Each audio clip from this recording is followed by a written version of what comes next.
হঠাৎ গাড়ির কাঁচে চোখ পড়তেই সায়ন চমকে উঠল। গাড়ির পেছনের সিটে বসে আছে একটা বীভৎস নারী মূর্তি। তার ঠোঁটের কোণ বেয়ে ঝরে পড়ছে টাটকা রক্তের ধারা। সমস্ত শরীরটা ক্ষত বিক্ষত, আর তার চোখগুলো আগুনের ভাটার মতো জ্বলছে। সায়ন খুব জোরে একটা ব্রেক লো। কি হলো সায়ন, এত জোরে ব্রেক কষলে কেন? তোমার কি শরীর খারাপ লাগছে? এত ঘামছো কেন? আরে না না, আমি ঠিক আছি। হঠাৎ আবার বৃষ্টি শুরু হয়ে গেল। মালিনী বৃষ্টিতে ভিজতে ভিজতেই আম কুড়োতে লাগলো। সায়ন বলল, মালিনী, এখন ঘরে চলুন, পরে বৃষ্টি কমলে না হয় আবার আসবেন। বৃষ্টিতে ভিজে আম কুড়োনোর মজাই আলাদা সায়নবাবু। আপনারা শহরের লোকরা এসব বুঝবেন না। সায়ন দেখল মালিনী একেবারেই ভিজে গেছে। ওর শাড়িটা ওর গায়ের সাথে যেন একেবারে লেপ্টে আছে। ওর সারা শরীর বেয়ে বৃষ্টির জলধারা মাটিতে এসে পড়ছে। সায়ন নিজেকে আর সামলাতে পারল না। ও ধীরে ধীরে এগিয়ে গেল মালিনীর দিকে। দুহাত দিয়ে মালিনীর কোমর জড়িয়ে ধরল। তারপর মালিনীর গোলাপের পাপড়ির মতো নরম দুটো ঠোঁটে যেই না চুম্বন করতে গেল, মালিনী মৃদু কণ্ঠে বলল, কি হচ্ছে সায়নবাবু?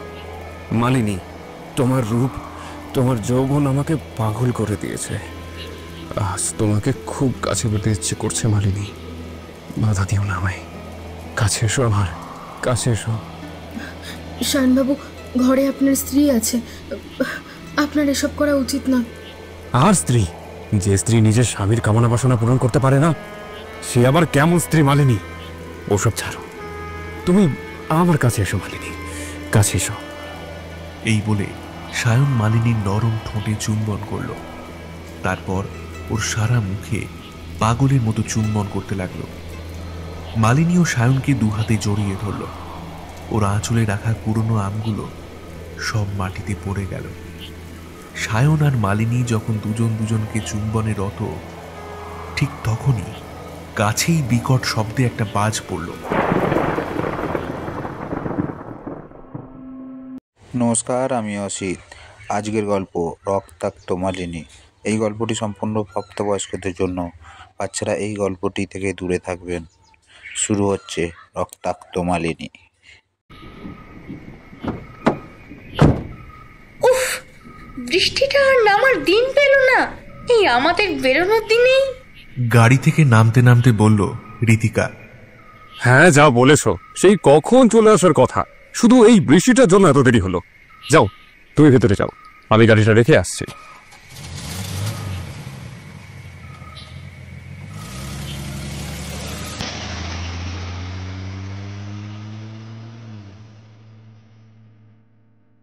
ঋতিকা আর সায়ন নববিবাহিত দম্পতি। সেই ছেলেবেলার বন্ধু ওরা। একই পাড়ায় থাকে। ছোট থেকেই দুজন দুজনকে ভালোবাসত। তারপর একই সাথে গ্র্যাজুয়েশন কমপ্লিট করে সায়ন ম্যানেজমেন্ট পড়তে চলে যায় মুম্বাইতে। অন্যদিকে ঋতিকা কলকাতারই একটি কোম্পানিতে জব পেয়ে যায়। বর্তমানে সায়ন ব্যাঙ্গালোরের একটি নামী কোম্পানির ম্যানেজার। বিয়ের পর ঋতিকাকে নিয়ে সেখানেই সেটেল করবে। বিয়ের জন্য অফিস থেকে খুব বেশি দিনের ছুটি পায়নি সায়ন, তাই বিয়ের পরেই চলে এসেছে হানিমুনে।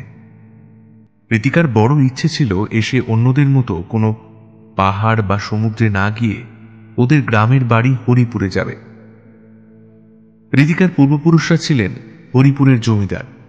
যদিও জমিদারি প্রথার অস্তিত্ব এখন আর নেই, তবুও তাদের সেই জমিদার বাড়িটা এখনো অক্ষত আছে। বর্তমানে এ বাড়িতে কেউ থাকে না, একমাত্র নবীন কাকা ছাড়া। নবীন কাকার দাদু জমিদারের নায়েব ছিলেন। তখন থেকেই ওরা এই বাড়িতেই রয়ে গেছে। আর বর্তমানে নবীন কাকাই এই বাড়ির দেখাশোনা করেন। ঋতিকার ছোটবেলায় বাবা মায়ের সাথে বার দুয়েক এসেছে এ বাড়িতে। এত বছর পর আজ ওরা আবার এসেছে এখানে। ঋতিকা এগিয়ে গিয়ে দরজায় কড়া নাড়ল। প্রায় মিনিট খানেক পরে এসে দরজা খুলল নবীন কাকা। ঋতিকাকে দেখে সে হাসি মুখে বলল, এইসো মা, ভেতরে এসো। এই কখন থেকে তোমরা আসবে বলে ঘর বার করছি। হ্যাঁ, তোমাদের তো সেই বিকালে আসার কথা ছিল। এই এত রাত হয়ে গেল, ভেবেছিলাম তোমরা হয়তো আর আসবেনি। তার উপর বাইরেও যা দুর্যোগ। না কাকা, আসলে বৃষ্টিতে রাস্তায় আটকে পড়েছিলাম, তাই একটু দেরি হয়ে গেল। ততক্ষণে সায়নও চলে এসেছে। নবীন কাকা বলল, চলো মা, উপরে চলো, ওইখানেই তোমাদের থাকার ব্যবস্থা করেছি। এসো দাদাবাবু, এসো। ঋতিকা আর সায়ন নবীন কাকার সাথে দোতলায় উঠে এলো। সব থেকে বড় ঘরটায় ওদের থাকার ব্যবস্থা করা হয়েছে। ঘরে ঢুকেই স্লিং ব্যাগটা বিছানার ওপর ছুঁড়ে ফেলে ধপাস করে বিছানায় বসে পড়ল ঋতিকা। একটা দীর্ঘশ্বাস ছেড়ে বলল, বাবা, বাঁচলাম। মনে হচ্ছিল আর এখানে পৌঁছতেই পারবো না। তারপর সায়নের উদ্দেশ্যে বলল, কি সায়ন, কেমন লাগছে আমাদের জমিদার বাড়ি? সায়ন ঘরের চারিদিকে দেখতে দেখতে বলল, দারুণ। কালকে সকালে বাড়িটা ঘুরে দেখবো কেমন। আজ বড্ড টায়ার্ড, তাড়াতাড়ি হাত মুখ ধুয়ে কিছু খেয়ে শুয়ে পড়ি চলো। হ্যাঁ গো, সেটাই ভালো। এই বলে ঋতিকার ট্রলি ব্যাগটা থেকে একটা টি শার্ট, 3/4 প্যান্ট আর টাওয়েল বের করে বিছানার উপর রেখে বলল, যাও ওদিকে বাথরুম, গিয়ে ফ্রেশ হয়ে নাও। সায়নও বিছানার উপর থেকে সেগুলো নিয়ে, আর ঠিক সেই মুহূর্তেই বাইরে কোথাও একটা বিকট শব্দে বাজ পড়ল, আর সেই সঙ্গে শুরু হলো মুষলধারে বৃষ্টি। বাজের শব্দে ঋতিকা চমকে উঠল। মাথার কাছে খোলা জানলাটা দিয়ে বাইরের বৃষ্টির জল এসে বিছানায় শুয়ে থাকা ঋতিকার মুখের উপর লাগলো। ও সায়নকে বলল, এই শুনছো, জানালাগুলো বন্ধ করে দাও না, ঘরে জল আসছে। ঘরে দুটো জানলা। মাথার কাছের জানলাটা বন্ধ করে সায়ন গেল পশ্চিম দিকের জানলাটা বন্ধ করতে। জানলা বন্ধ করে এসে ও ঋতিকার মাথার কাছে দাঁড়ালো। তারপর ঋতিকার চোখের দিকে কয়েক মুহূর্ত তাকিয়ে থেকে ধীরে ধীরে নিজের দেহের পোশাকগুলো খুলে ফেলতে লাগলো। সমস্ত পোশাক মাটিতে খুলে ফেলে সায়ন ঋতিকাকে বিছানা থেকে তুলে বসালো। ওর দেহেরও সমস্ত পোশাক একে একে খুলে ফেলল। তারপর এক ঝটকায় ঋতিকাকে বিছানায় শুইয়ে দিয়ে ঝাঁপিয়ে পড়ল ওর উন্মুক্ত বক্ষ যুগলের ওপর। ঋতিকার দুই স্তনের মাঝখানে নিজের মুখ ঘষতে ঘষতে কামাতুর কণ্ঠে বলল, উফ ঋতিকা, তুমি কেন এত সুন্দর? তোমার কাছে এলে কেন আমার এমন পাগল পাগল লাগে বলো তো? মনে হয় সারাদিন যদি এইভাবে থাকতে পারতাম তাহলে কতই না ভালো হতো। এই বলে সায়ন ঋতিকার সারা শরীরে চুম্বন করতে লাগলো, আর ঋতিকা বিছানায় শুয়ে উত্তেজনায় ছটফট করতে লাগলো। এরপর সায়ন ধীরে ধীরে নিজেকে প্রবেশ করালো ঋতিকার শরীরের ভেতর। ঋতিকার যৌন তৃপ্তিতে মুখ দিয়ে একটা শব্দ করল। তারপর দুজনে মেতে উঠল যৌনতার খেলা। কিন্তু তারা এটা লক্ষ্য করল না যে সেই চার দেওয়ালের ভেতর ওরা দুজন ছাড়াও রয়েছে তৃতীয় কেউ, আর সে তাদের ঠিক পেছনেই দাঁড়িয়ে। সে তার রাগ আর ঘৃণা মিশ্রিত দুটো চোখ দিয়ে তাদের রাতের এই মিলন খেলা দেখতে থাকে নিষ্পলক দৃষ্টিতে।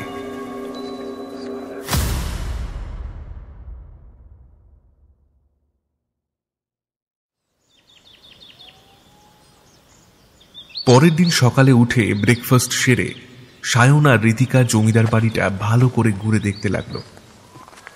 কয়েকশো বছরের পুরনো জমিদার বাড়ি। দেওয়ালের রং চটে গেছে, কিছু কিছু জায়গায় সিমেন্ট খসে গিয়ে ইটের গাঁথনিও দেখা যাচ্ছে। বারান্দার একটা থামের দিকে তাকিয়ে সায়ন বলল, এই থামগুলো কত ঘন্টা সাক্ষী হয়ে আছে বলো তো ঋতিকা? সত্যি এখানে আসার পর থেকেই কেমন যেন একটা অন্যরকম অনুভূতি হচ্ছে। ঠিকই বলেছ সায়ন, আজ এই জমিদার বাড়িটা এমন অবস্থা পড়ে রয়েছে, কিন্তু এক সময় এই বাড়িটাই মানুষের কোলাহলে মুখরিত হয়ে থাকতো সব সময়।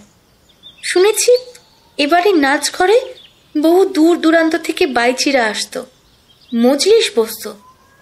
আর আজ দেখো কেমন একাকী নিঃসঙ্গের মতো দাঁড়িয়ে রয়েছে এই বিরাট প্রাসাদ। ভাবলেই কেমন অবাক লাগে, তাই না?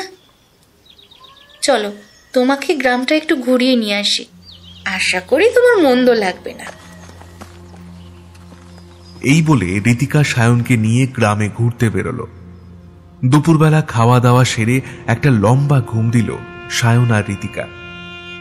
বিকেলবেলায় ঘুম থেকে উঠে দোতলার বারান্দায় বসে গরম চায়ের কাপে আয়েশের চুমুক দিতে দিতে সায়ন বলল, ইস, 2 দিন পরেই ফিরে যেতে হবে। অফিস থেকে যদি আর কয়েকটা দিনের ছুটি পাওয়া যেত তাহলে এ বাড়িতে আরো বেশ কয়েকটা দিন থাকতে পারতাম। ধুর ধুর, ভাগ্যটাই খারাপ।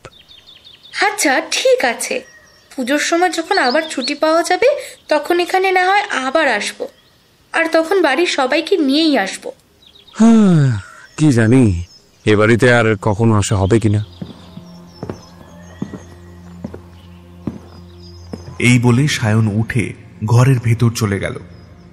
রাতে বিছানায় শুয়ে সায়ন যেই না ঋতিকাকে স্পর্শ করতে গেল, অমনি ঋতিকা বলল, সায়ন, আজ আর ভালো লাগছে না, আজকে ঘুমিয়ে পড়ো।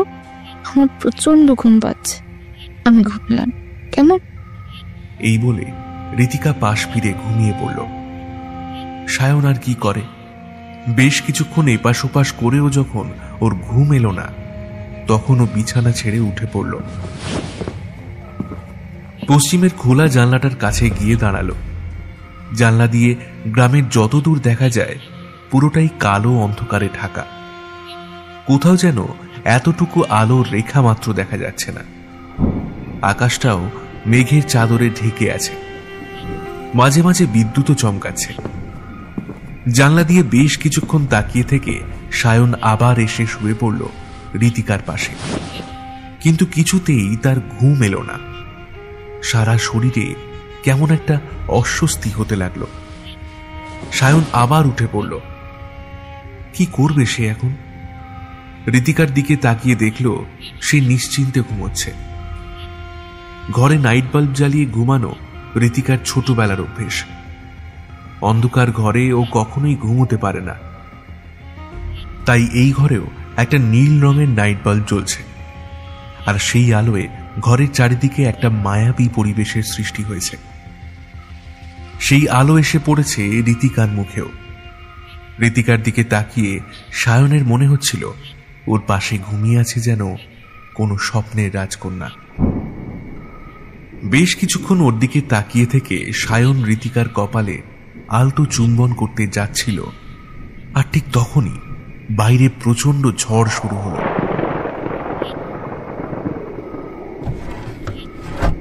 সায়ন উঠে জানলাগুলো বন্ধ করে দিয়ে যেই না ঋতিকার পাশে এসে শুতে যাবে, অমনি ঘরের দরজাটা হঠাৎ খুলে গেল। সেই খোলা দরজা দিয়ে বাইরের ঠান্ডা বাতাস ঘরের ভিতরে প্রবেশ করল। সায়ন বেশ অবাক হলো, কারণ ও শোয়ার আগে ঘরের দরজাটায় ছিটকিনি দিয়ে এসেছিল। সেটা কিভাবে খুলে যেতে পারে কি জানি, হয়তো ছিটকিনিটা ভালো করে লাগেনি। সায়ন উঠে যেই না দরজাটা বন্ধ করতে গেল, তখনই ওর নাকে এসে লাগলো জুঁই ফুলের মিষ্টি সুবাস।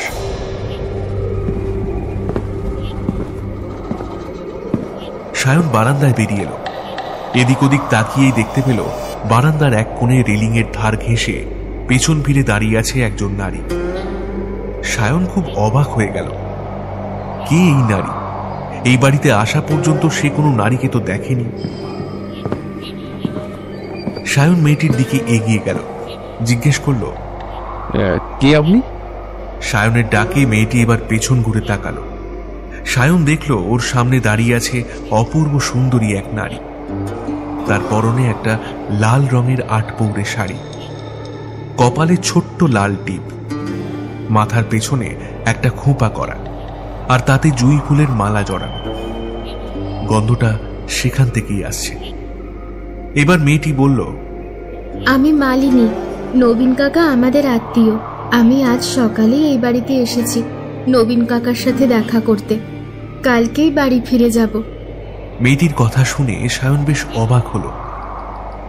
মালিনী যে এই বাড়িতে এসেছে এই কথা তো নবীন কাকা ওদের বলেনি।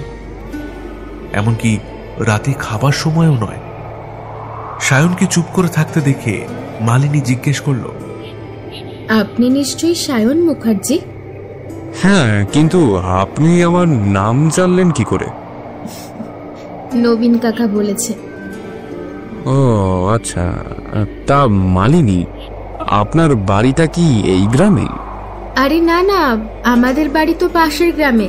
নবীন কাকার সঙ্গে একটু দরকার ছিল, তাই এখানে এসেছিলাম। ভেবেছিলাম বিকেলের পরেই ফিরে যাব, কিন্তু দুপুরের পর থেকে আকাশের যা অবস্থা তা একেবারেই ভালো ঠেকছে না, তাই নবীন কাকার বেরোতে দিল না। তা আপনি কোন ঘরে উঠেছেন? আমি একতলায় নবীন কাকার পাশের ঘরেই আছি। ও আচ্ছা।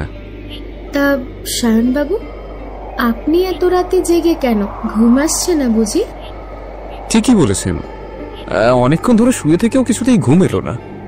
এরপর বেশ কিছুক্ষণ ধরে মালিনী আর সায়ন বারান্দায় দাঁড়িয়েই গল্প করল। তারপর এক সময় সায়নকে বলল, যদি কিছু মনে না করেন আপনাকে একটা কথা বলবো সায়নবাবু। হ্যাঁ বলুন না, কি বলবেন? চলুন না আমাদের বাগানের দিকে একটু যাই। একটু আগে এত ঝড় হয়েছে, নিশ্চয়ই বাগানে অনেক আম পড়েছে। আম কুড়োতে কিন্তু আমার বেশ ভালো লাগে। কিন্তু মালিনী, ঘরে আমার স্ত্রী রীতিকা একা ঘুমোচ্ছে। ওর হঠাৎ ঘুম ভেঙে গেলে আমাকে যদি পাশে দেখতে না পায় তাহলে খুব চিন্তা করবে। আমরা একটু পরেই ফিরে আসবো, আপনি একদম চিন্তা করবেন না। চলুন না, দেখবেন খুব ভালো লাগবে। এই বলে মালিনী সায়নের হাতের উপর নিজের হাত রাখল। মুহূর্তে সায়নের সারা শরীরে যেন একটা তরঙ্গ খেলে গেল। ও মালিনীর মুখের দিকে তাকালো, দেখল মালিনীর মুখে একটা অদ্ভুত হাসি ফুটে রয়েছে। এরপর মালিনী সায়নের হাত ধরে সিঁড়ি দিয়ে নিচে নামতে লাগল। সায়নও মোহগ্রস্তের মতো ওর সাথে চলতে লাগলো। মালিনী সায়নকে নিয়ে বাড়ির বাগানে এলো। আসার সময় সে একতলার ঘর থেকে একটা হ্যারিকেন জ্বালিয়ে নিয়ে এসেছে। বাগানে এসে ওরা দেখল সেখানে গাছ থেকে আম পড়ে চারিদিকটা বিছিয়ে রয়েছে। মালিনী বলল, দেখেছেন সায়নবাবু, আপনাকে বলেছিলাম না ঝড়ে বাগানে অনেক আম পড়েছে। বলেই সে মাটি থেকে আমগুলো কুড়োতে লাগলো, আর সায়ন এটা পাশে দাঁড়িয়ে দাঁড়িয়ে দেখতে লাগলো। কয়েকটা আম কুড়িয়েই মালিনী বলল, এই মা, দেখেছেন আমগুলো কুড়িয়ে যে রাখবো তার জন্য তো একটা ব্যাগও আনলাম না। বলেই সে নিজের শাড়ির আঁচলটা কাঁধ থেকে নামিয়ে নিয়ে তাতেই আমগুলো রাখতে লাগলো। হঠাৎ আবার বৃষ্টি শুরু হয়ে গেল। মালিনী বৃষ্টিতে ভিজতে ভিজতেই আম কুড়োতে লাগলো। সায়ন বলল, মালিনী, এখন ঘরে চলুন, পরে বৃষ্টি কমলে না হয় আবার আসবেন। বৃষ্টিতে ভিজে আম কুড়োনোর মজাই আলাদা সায়নবাবু, আপনারা শহরের লোকরা এসব বুঝবেন না। সায়ন দেখল মালিনী একেবারেই ভিজে গেছে। ওর শাড়িটা ওর গায়ের সাথে যেন একেবারে লেপ্টে আছে। ওর সারা শরীর বেয়ে বৃষ্টির জলধারা মাটিতে এসে পড়ছে। সায়ন নিজেকে আর সামলাতে পারল না। ও ধীরে ধীরে এগিয়ে গেল মালিনীর দিকে। দুহাত দিয়ে মালিনীর কোমর জড়িয়ে ধরল। তারপর মালিনীর গোলাপের পাপড়ির মতো নরম দুটো ঠোঁটে যেই না চুম্বন করতে গেল, মালিনী মৃদু কণ্ঠে বলল, কি হচ্ছে সায়নবাবু? মালিনী, তোমার রূপ, তোমার যৌবন আমাকে পাগল করে দিয়েছে। আজ তোমাকে খুব কাছে পেতে ইচ্ছে করছে মালিনী। বাধা দিও না আমায়, কাছে এসো, আমার কাছে এসো। সায়নবাবু, ঘরে আপনার স্ত্রী আছে, আপনার এসব করা উচিত না। আর স্ত্রী? যে স্ত্রী নিজের স্বামীর কামনা বাসনা পূরণ করতে পারে না, সে আবার কেমন স্ত্রী মালিনী?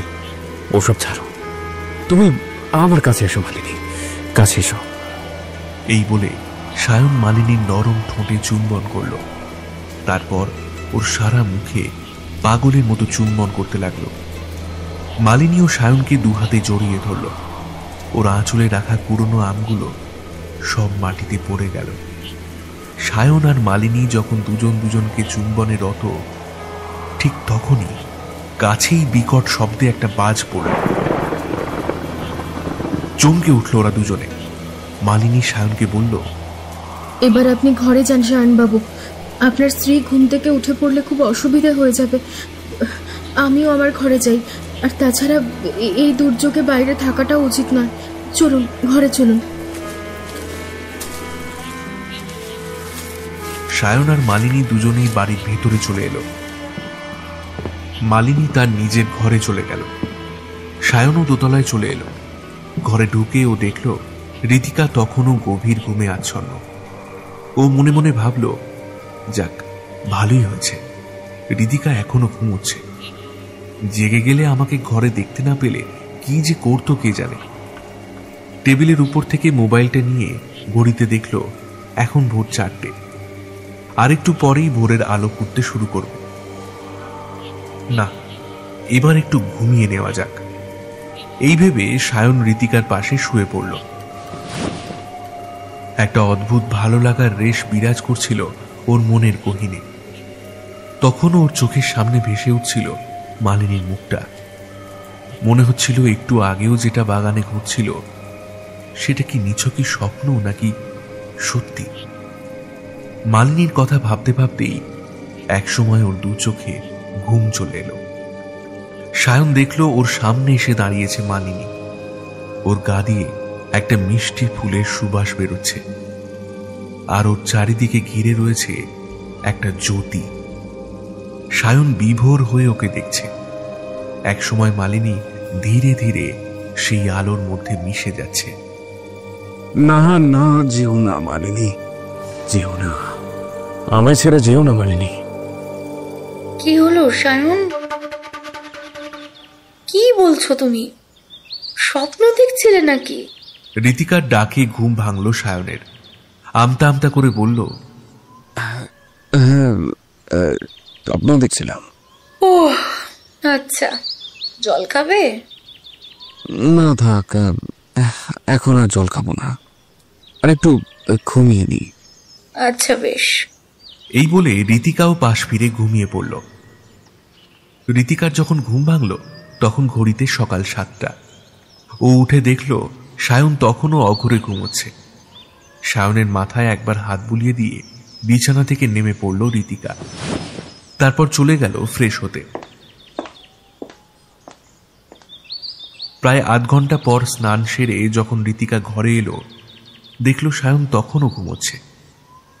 মনে মনে ভাবল, ঘুমাক, সারা বছর তো কাজের চাপে আর বেশি বেলা পর্যন্ত ঘুমোতে পারে না। অথচ কলেজে পড়ার সময়ও সায়ন ভোরবেলা ঘুম থেকে উঠতে পারত না কোনো দিন।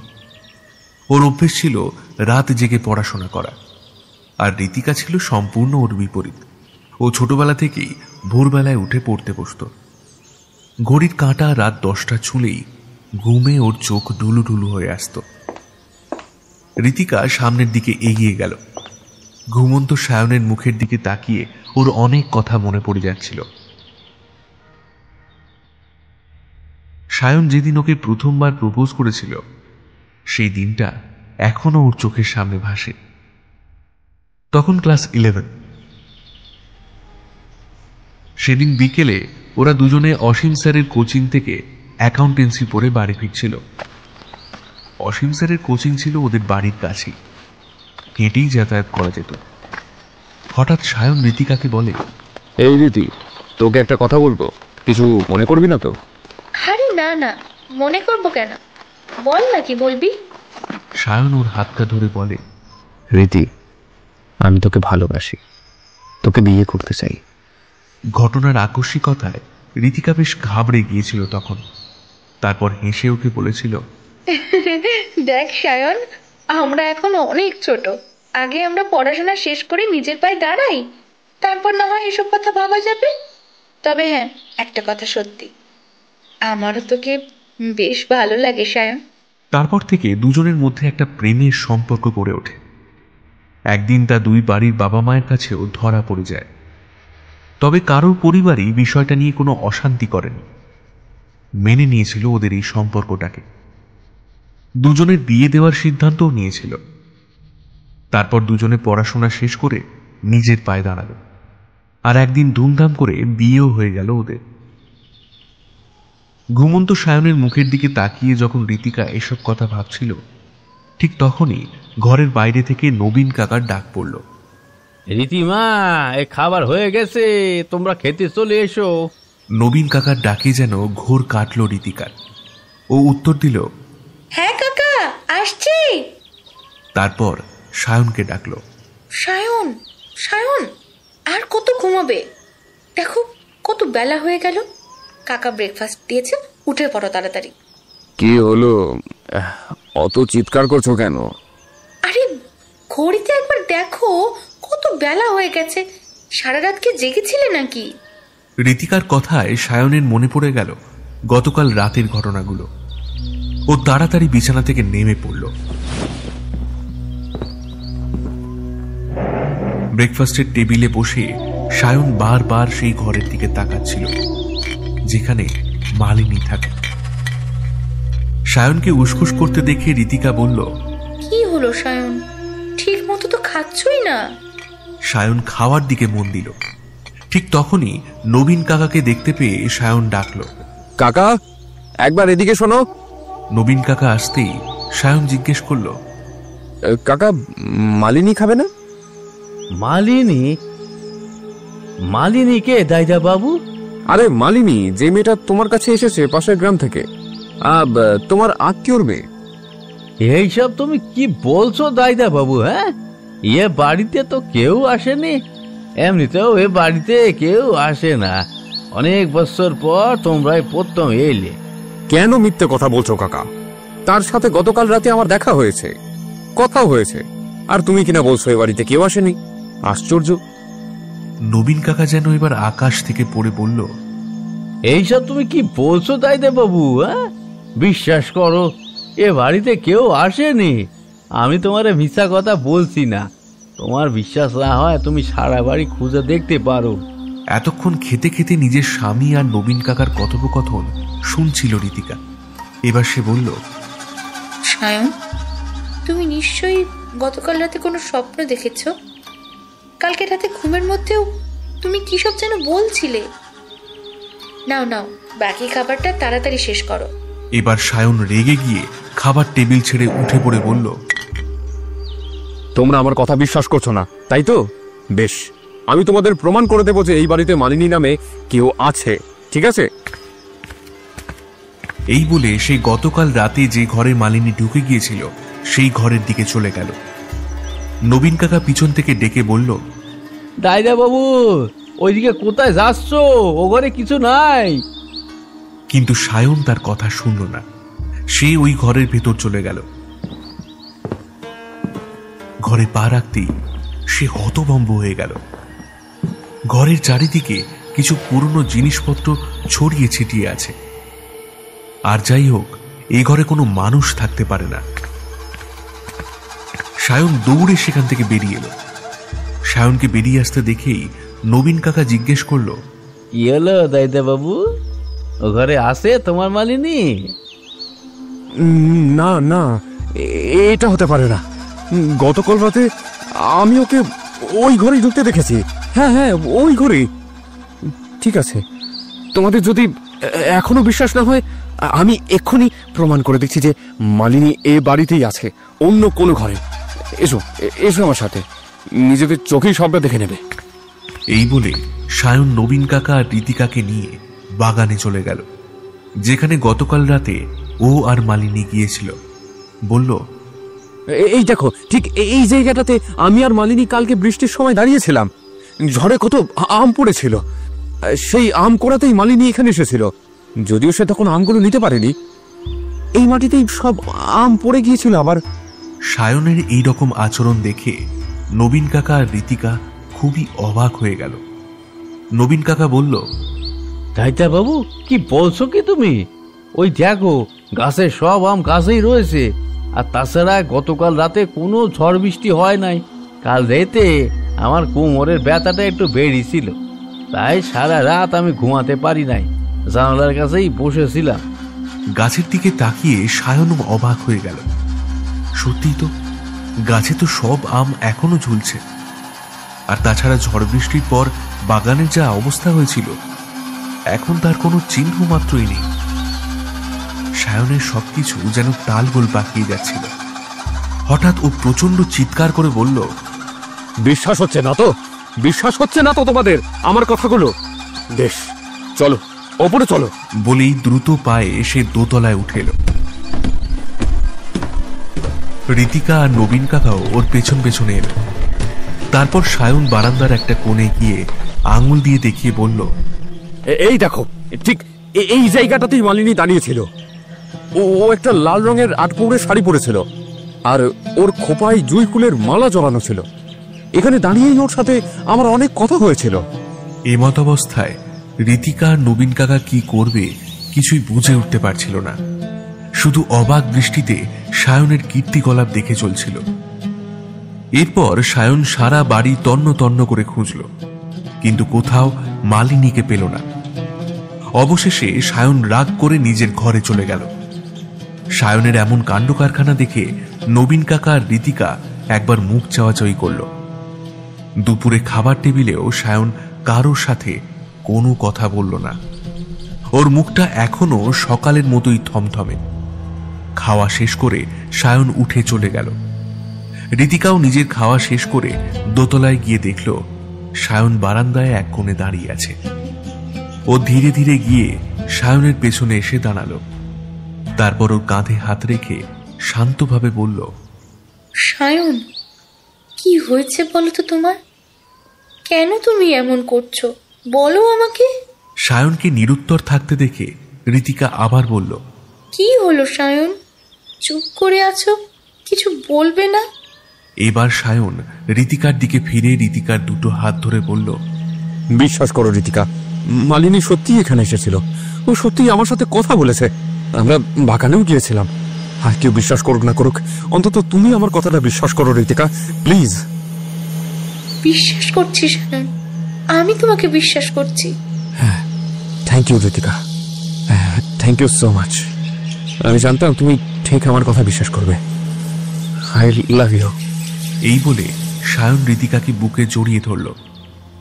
রীতিকা ওর বুকে মাথা রেখেই বলল, অনেক হয়েছে, এবার চলো তো আমরা বরং দুজনে গ্রামের ওই 5 মাথা কালী মন্দির থেকে ঘুরে আসি। দেখবে ওখানে তোমার খুব ভালো লাগবে, আর তোমার মনটাও শান্ত হয়ে যাবে।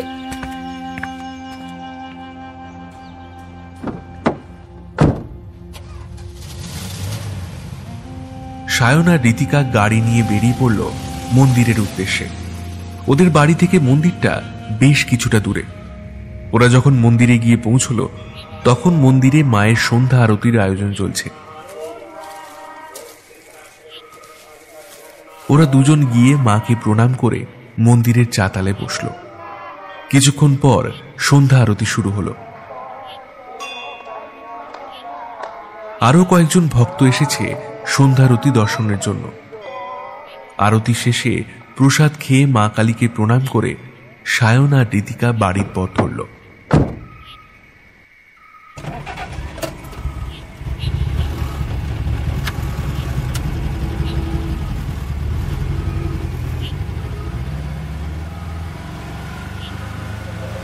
হঠাৎ গাড়ির কাঁচে চোখ পড়তেই সায়ন চমকে উঠল। গাড়ির পেছনের সিটে বসে আছে একটা বীভৎস নারী মূর্তি। তার ঠোঁটের কোণ বেয়ে ঝরে পড়ছে টাটকা রক্তের ধারা। সমস্ত শরীরটা ক্ষত বিক্ষত, আর তার চোখগুলো আগুনের ভাটার মতো জ্বলছে। সায়ন খুব জোরে একটা ব্রেক কষল। কি হলো সায়ন, এত জোরে ব্রেক কষলে কেন? তোমার কি শরীর খারাপ লাগছে? এত ঘামছো কেন? আরে না না, আমি ঠিক আছি।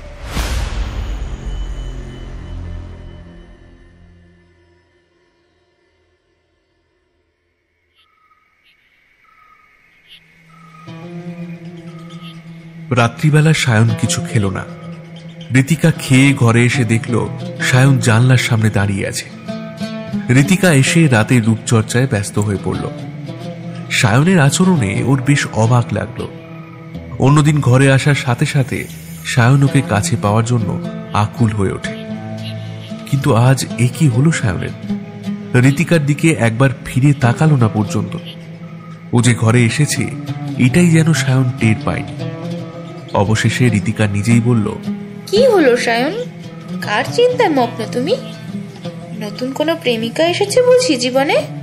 ঋতিকার কথায় সায়নের চিন্তায় ছেদ পড়ল। মুখে জোর করে একটা হাসি এনে বলল, আরে না না, তুমি ছাড়া আমার এই জীবনে আর কোনো প্রেমিকা জুটবে না, আর ইচ্ছেও নাই জোটানোর, বুঝলে? আচ্ছা, তাই নাকি? এই বলে ঋতিকা এসে সায়নকে পিছন থেকে 2 হাতে জড়িয়ে ধরল। তারপর কানের কাছে মুখ নিয়ে খুব আস্তে আস্তে বলল, আজকে কিন্তু আমার অনেক অনেক আদর চাই। সরি ঋতিকা, আজ না, আজ আমার শরীরটা একদম ভালো লাগছে না। আজ তুমি ঘুমিয়ে পড়ো, আবার কালকে যা হবার হবে। তোমার যে শরীরটা ঠিক নেই সেটা আমি তখন গাড়িতেই বুঝেছিলাম। তখনই যদি বলতে তাহলে নবীন কাকাকে নিয়ে একটা ডাক্তার ডেকে আনতাম। আরে বাবা, আমার সেরকম কিচ্ছু হয়নি, একটু রেস্ট নিলেই ঠিক হয়ে যাবে। তুমি এত উতলা হইও না। নাও, অনেক রাত হলো, শুয়ে পড়ো। ওরা দুজনেই শুয়ে পড়ল। কিছুক্ষণের মধ্যেই ঋতিকা ঘুমিয়ে পড়ল, কিন্তু সায়নের চোখে ঘুম এলো না। সন্ধেবেলা বাড়ি ফেরার পর থেকে সে কেবল একটা কথাই ভেবে যাচ্ছে, ওর গাড়ির ব্যাক সিটে ওই মেয়েটা কিভাবে এলো? ও তো ব্যাঙ্গালোরে বছর 2 আগেই মারা গেছে। ও এতদিন পরে এখানে কিভাবে এলো? সায়ন বিছানা থেকে উঠে পড়ল, আবার এসে জানলার সামনে দাঁড়ালো। এমন সময় হঠাৎ ওর নাকে এসে লাগলো গতকাল রাতে সেই জুঁই ফুলের গন্ধটা।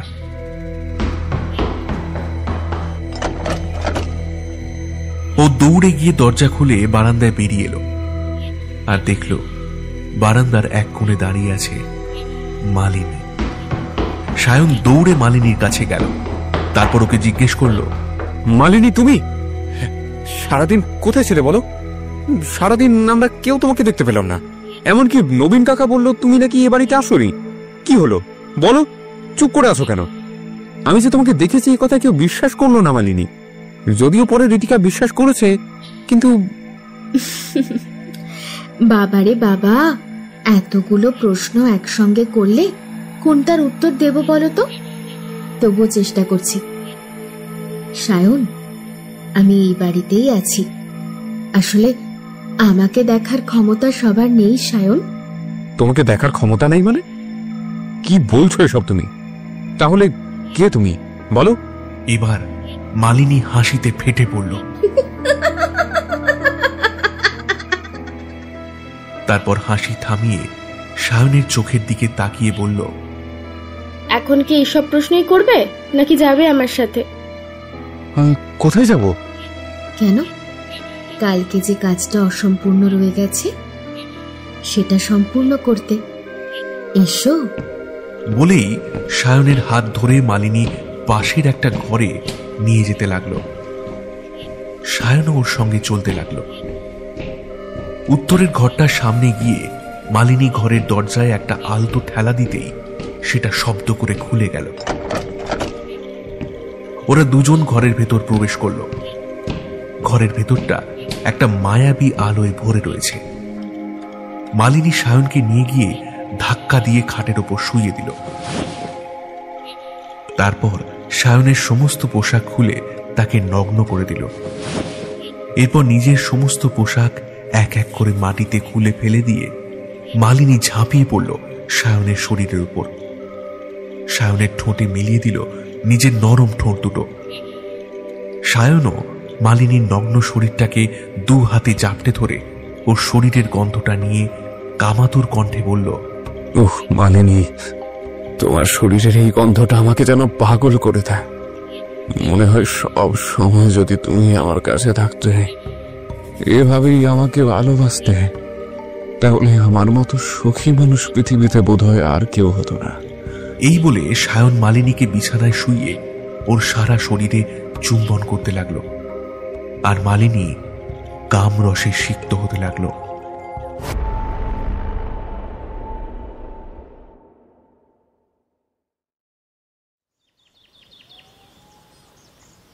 জানলা দিয়ে ভোরের মিষ্টি আলো মুখে এসে পড়তেই ঘুম ভাঙল ঋতিকার।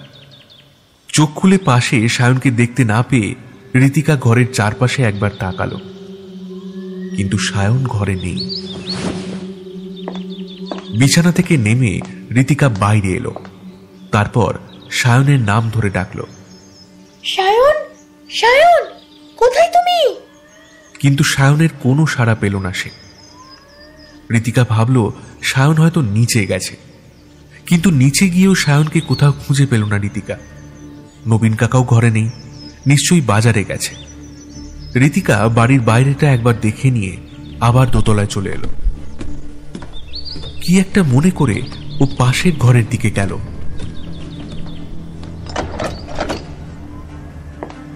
ভেজানো দরজাটা ঠেলে ঘরে ঢুকতেই ও আঁতকে উঠল। মেঝেতে নগ্ন অবস্থায় পড়ে রয়েছে সায়ন। সায়ন, সায়ন, কি অবস্থা তোমার? ঋতিকার চিৎকারে জেগে উঠল সায়ন। নিজের দিকে একবার তাকাতেই ওর মনে পড়ে গেল গতকাল রাতের সব কথা। তারপর ঘরের চারপাশে তাকিয়ে ও বিস্মিত হয়ে গেল। আরে, গতকাল রাতে তো এখানে একটা খাট পাতা ছিল, সেটা এখন কোথায়? যদিও অন্য জিনিসগুলো সব একই আছে। পাশে পড়ে থাকা জামা কাপড়গুলো তুলে নিয়ে পরে নিল সায়ন। ঋতিকা জিজ্ঞেস করল, সায়ন, কি হয়েছিল গতকাল রাতে? আমাকে সব কথা খুলে বলো, কিছু লুকিও না আমার থেকে। সায়ন মাথা নিচু করে ধীর কণ্ঠে উত্তর দিল, মালিনী এসেছিল। সায়নের মুখে এই কথা শুনে ঋতিকা খুব অবাক হয়ে গেল। একবার ভাবল এই মালিনী বলে হয়তো সত্যিই কেউ নেই, সবটাই সায়নের কল্পনা। কারণ মালিনীকে কেউ দেখেনি, একমাত্র সায়ন ছাড়া। পরক্ষণেই ওর মনে হলো, কিন্তু যদি এমন কেউ থাকে যে তার স্বামীকে তার কাছ থেকে কেড়ে নিতে চায়? না না, এই বাড়িতে আর এক মুহূর্ত নয়। আজই ও সায়নকে নিয়ে কলকাতায় ফিরে যাবে। কিন্তু ব্রেকফাস্ট সেরে ওরা যখন বেরোতে যাবে, সেই মুহূর্তেই প্রচন্ড বৃষ্টি শুরু হলো। আর সারা দিন ধরে সেই বৃষ্টি হতেই লাগলো। নবীন কাকা বলল, মা, আজকের দিনটা বরং থেকেই যাও, কাল সকালে উঠে না হয়। না কাকা, আর একটা রাতও আমি সায়নকে নিয়ে এই বাড়িতে থাকবো না। যত রাতি হোক, আজ আমরা এই বাড়ি থেকে বেরোবই। তাকালো, আর পরক্ষণে ওর সমস্ত শরীর যেন ঠান্ডা হয়ে যেতে লাগলো। গাড়ির পেছনের সিটে বসে রয়েছে সেই বীভৎস নারী মূর্তিটা। পাশে তাকিয়ে সায়ন দেখল ঋতিকা ঘুমোচ্ছে। হঠাৎ সেই নারী মূর্তিটা নিজের বীভৎস দুটো হাত দিয়ে পেছন থেকে সায়নের গলাটা চেপে ধরল। সায়নের মুখ দিয়ে একটা গোঙানি বেরিয়ে এল। তারপর এক ঝটকায় বীভৎস হাত দুটোকে গলা থেকে ছাড়িয়ে গাড়ির দরজা খুলে সে বাইরে বেরিয়ে দৌড়তে লাগলো।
ওর বদলে ওর গলা জড়িয়ে দাঁড়িয়ে আছে সেই বীভৎস নারী মূর্তি।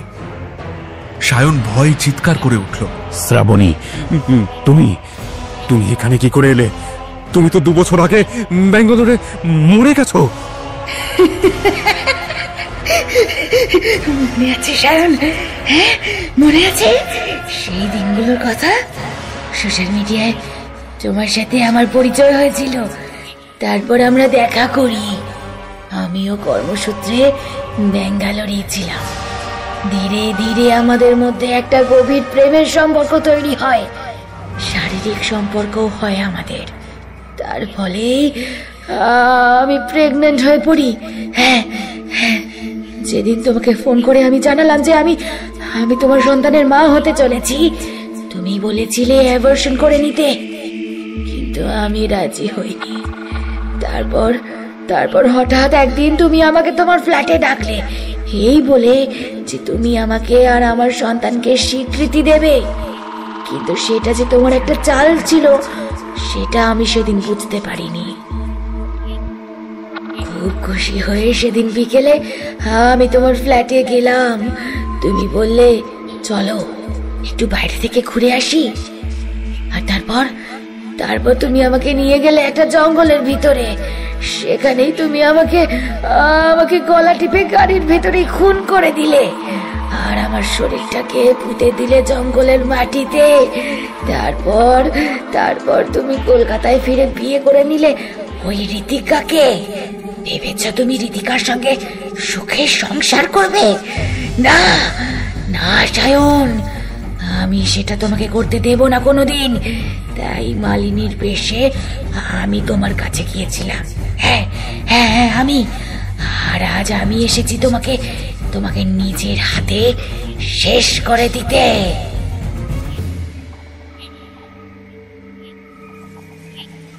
এদিকে গাড়ির ভেতরে ঋতিকার ঘুম ভেঙে গিয়েছিল।